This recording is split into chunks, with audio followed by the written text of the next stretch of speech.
আর কিছু দেবে এটা দিয়ে করা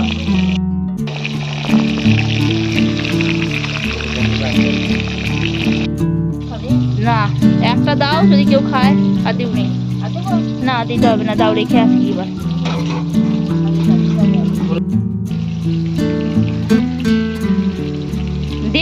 দে পুরোটা দে হ্যাঁ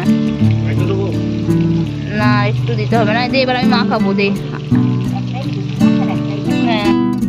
তো অল্প অল্প করে সব মাছ নিয়ে নিলাম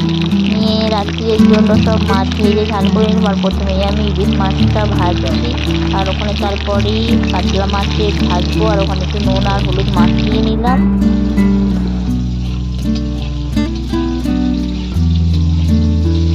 ভিডিওগুলো বাইরে বাইরে থাকছে তোমাকে দেখতে